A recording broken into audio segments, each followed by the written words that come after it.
प्रिय विद्यार्थियों, जैसा कि हमें मालूम होना चाहिए कि हमने पिछले वीडियो में निजी कंपनी का सार्वजनिक कंपनी में परिवर्तन पढ़ा था।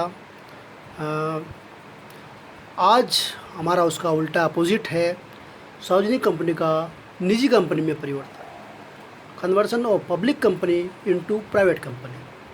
तो यहाँ पे हमें ये देखना है कि एक निजी कंपनी का सार्वजनिक कंपनी में परिवर्तन किस तरह से होता है। वो हमने पिछली वीडियो में पढ़ा था, लेकिन स्टडी की थी। आज हम अध्ययन करेंगे सार्वजनिक कंपनी का निजी कंपनी में परिवर्तन होना, तो वो हमें देखना है। तो यहाँ पे सबसे पहले दे रखा है 10 जो प्रोसेस, जो प्रक्रिया है उसके 10 बिंदु दे रखे, उनको हम देखेंगे। तो सबसे पहले और ये समझने की कोशिश करेंगे कि किस प्रकार एक सार्वजनिक कंपनी का निजी कंपनी में परिवर्तन होता है, conversion of public company into private company. तो सबसे पहले दे रखा है पॉइंट, परिवर्तन की संभावना को सुनिश्चित करना, श्योरिंग द पॉसिबिलिटी ऑफ कन्वर्सन। सर्वप्रथम कंपनी इस संभावना का आकलन करना चाहिए कि क्या उस कंपनी को सार्वजनिक कंपनी से निजी कंपनी में परिवर्तन करना संभव है। ऐसा करने में एक बड़ी बाधा उपस्थित हो सकती है, वह है कि कंपनी की सदस्यों की संख्या। यदि कंपनी के सदस्यों की संख्या 200 से अधिक है तो उसे निजी कंपनी में परिवर्तित तभी किया जा सकता है जबकि उसके सदस्यों की संख्या विधिवत रूप से 200 तक सीमित किया गया हो। अतः परिवर्तन से पूर्व इस संभावना को सुनिश्चित कर लेना चाहिए। ठीक है, इम्पोर्टेंट बात यह है इसमें। तो हमने जब निजी कंपनी की विशेषताओं के बारे में देखा था। निजी कंपनी की जो विशेषता है तो उसमें थी कि उसकी सदस्य की संख्या कितनी हो सकती है, मैक्सिमम 200 हो सकती है। तो यहाँ पे ये प्रॉब्लम आएगी कि अगर सार्वजनिक कंपनी का निजी कंपनी में परिवर्तन किया जा रहा है तो उसकी संख्या कितनी होनी चाहिए, 200 ही तक ही सीमित होनी चाहिए। तो यहाँ पे ये ध्यान रखना है कि सदस्य 200 तक सीमित किया जा सके। ये परिवर्तन इस संभावना को सुनिश्चित कर लेना चाहिए।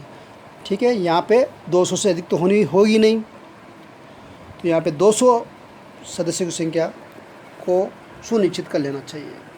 फिर नेक्स्ट है संचालक मंडल की सभा बुलाना व आयोजित करना, calling and holding the board meeting. इसके अंतर्गत सबसे पहले हमें ये देखना है कि कंपनी में परिवर्तन करने हेतु संचालक मंडल की सभा बुलाना एवं आयोजित करना भी आवश्यक है, कंपलसरी है। इस सभा में कंपनी को सार्वजनिक से निजी कंपनी में परिवर्तन करने का डिसीजन किया जाता है। तब इस बात का निर्णय भी करना होता है कि निजी कंपनी के अंतर्निहित में परिवर्तन करके उसमें जो धारा लगी हुई है, कौन सी, 2 की सब धारा 68 की अनुपालना में आवश्यक प्रतिबंध, सीमाएं व निषेध के प्रावधान को भी जोड़ा जाए। साथ ही कंपनी के साथ प्राइवेट शब्द जोड़ने का निर्णय भी, डिसीजन भी लिया जाए। क्या किया जाए, कौन सा डिसीजन लेना है, कंपनी के नाम के साथ प्राइवेट शब्द जोड़ने का निर्णय भी लिया जाता है। सभी निर्णयों की क्रियान्वयन के लिए संचालक मंडल को कंपनी की सभा में पारित किए जाने वाले संकल्प में आवश्यक प्रारूप भी तैयार करने पड़ते हैं। इसके पश्चात संचालक मंडल कंपनी की सभा की तिथि, ठीक है, सभा की तिथि, समय, स्थान एवं कार्यवली को निर्धारित करता है। ठीक है, सभा की डेट और टाइम और प्लेस वे कार्यवली को निर्धारित करता है। साथ ही संचालक मंडल किसी एक संचालक या कंपनी सचिव को कंपनी की सभा को बुलाने एवं आयोजित करने तथा अधिकरण से आवश्यक अनुमोदन प्राप्त करने के लिए भी अधिकृत करता है। इस प्रकार ये निर्णय लिए जाते हैं किसके अंदर, संचालक मंडल की सभा बुलाना और फिर आयोजित करना। फिर ये बातें उसमें डिसाइड की जाती है क्या करना है, नहीं क्या नहीं करना है। फिर नेक्स्ट है संकल्पों को पारित करना। ठीक है, पासिंग ऑफ रेजोल्यूशंस। इसके अंतर्गत ये है कंपनी की सभा को निम्नलिखित जो है संकल्प पारित करना पड़ता है। वो पहला है धारा 2 की सब धारा 68 की अनुपालना के लिए सभी की आवश्यक प्रतिबंधों यानी रिस्ट्रिक्शन, सीमाएँ, लिमिटेशन एवं निषेधों को अंतर नियमों में सम्मिलित करने हेतु विशेष संकल्प।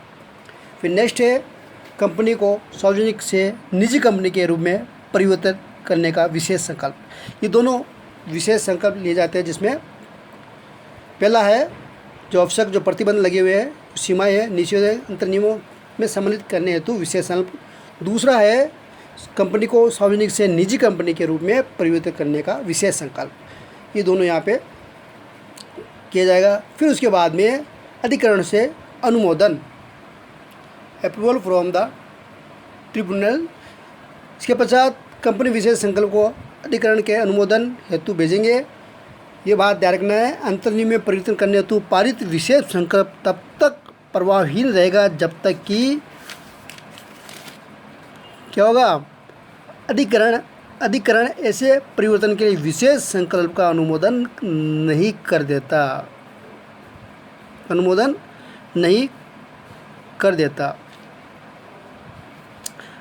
अधिकरण यानी ट्रिब्यूनल उचित समझेगा तो ऐसे परिवर्तन को विशेष संकल्प का अनुमोदन कर देगा, अगर वो नहीं उचित समझेगा तो नहीं करेगा।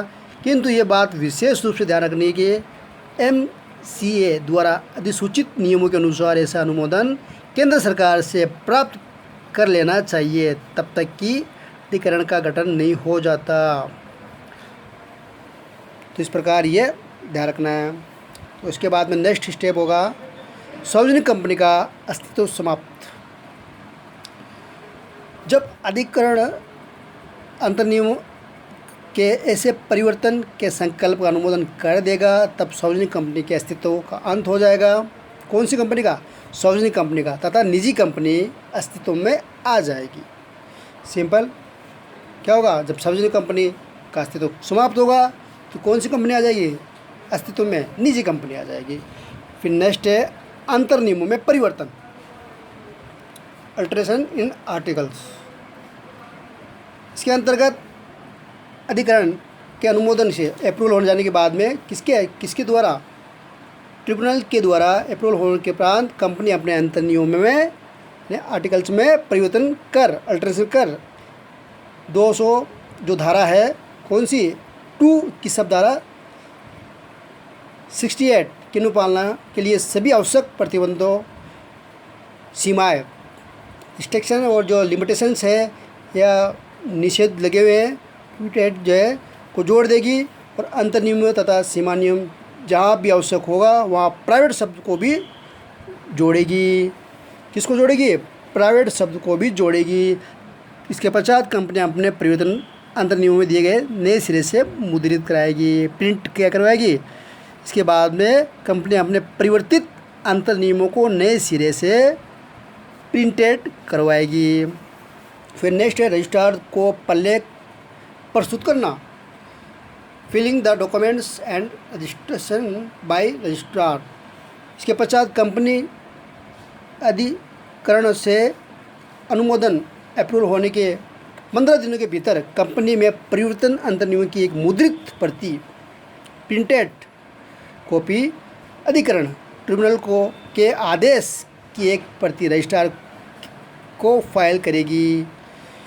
ठीक है, इस प्रकार रजिस्ट्रार इसका पंजीयन कर लेगा, रजिस्ट्रेशन कर लेगा। ठीक है, किसके तो कौन करेगा? रजिस्ट्रार करेगा। फिर इसके बाद में नेक्स्ट है कंपनी के नाम जहाँ भी लिखित या मुद्रित है वहाँ नाम के साथ प्राइवेट शब्द को भी जोड़ा जाएगा। ठीक है, इस प्रकार ये होने के बाद में फिर नेक्स्ट है कंपनी यदि सूचीबद्ध है, क्या है?